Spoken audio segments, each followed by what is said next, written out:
Hello everyone, myself Arshad. Myself Rohit Krishna. My name is Surabh Saxena. Today we will be explaining to you the working mechanism of a miniature circuit breaker commonly known as an MCB. The MCB contains the following main parts: plunger, lever, switch, bimetallic strip and a solenoid.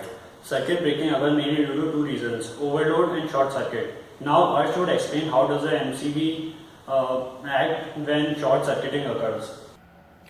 The MCB is connected into the main circuit through the lower terminal.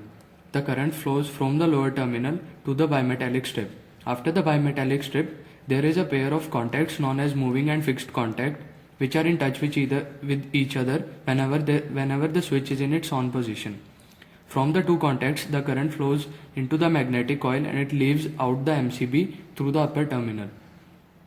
So there is the magnetic coil is wound around a magnetic material which experiences a force whenever there is a change in the current in the magnetic coil.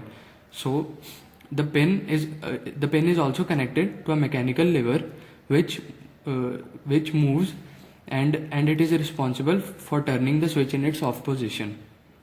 So whenever it is the case of a short circuit fault, a large amount of current is drawn into the magnetic coil, as a result of which this pin experiences a large amount of force.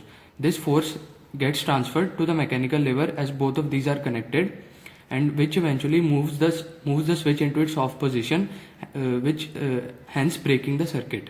Now this whole MCB acts as an open circuit, and so there is no path for the current to flow. In this way it breaks the circuit. Next I would like to call Suramya to explain how an MCB works in case of an overload. In the case of an overload, the thermal part of the MCB comes into play. It contains a bimetallic strip. The bimetallic strip is the same as is used in thermistors. It is made up of steel and copper or steel and brass. As the current passes through the bimetallic strip, it heats up, and we all know the metal expands on heating. But two different metals have two different coefficient of expansion, and so they expand differently. So the bimetallic strip bend in the form of an arc. The strip is attached to a lever, and as it bends, the lever is pulled, which in turn switches off the circuit. Now there are two important things regarding the system.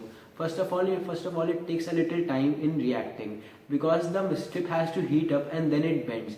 The time limit may range from milliseconds to a few seconds. Also, when we increase the current load through the MCB, we also have to make the metal strip thicker. Now I ask Rohit to explain the dissipation of heat through the circuit. I'll be explaining about how the heat and spark is controlled in the circuit when the high current flows. Basically, when a high current or voltage is interrupted, an arc is generated in the circuit which produces a lot of heat. Now, in order to tackle this problem, we install a number of metal plates equally spaced, and the important thing to note here is that these plates are not electrically connected. These plates are made up of a highly conducting material such as copper or silver. The main function of these plates is the dissipation of heat. Now, as I mentioned before, that these plates are not connected. The spacing between these plates is usually filled with air. It can be also filled with oil, which will evaporate on absorbing the heat, which will help in dissipation of the heat. Also, these plates are above and below these plates, a layer of white ceramic is installed so as to prevent the plastic casing from damaging due to excess heat. And also the current carrying parts near the connector are designed in such a way so as to provide an easy deflection of arc into the metal plates.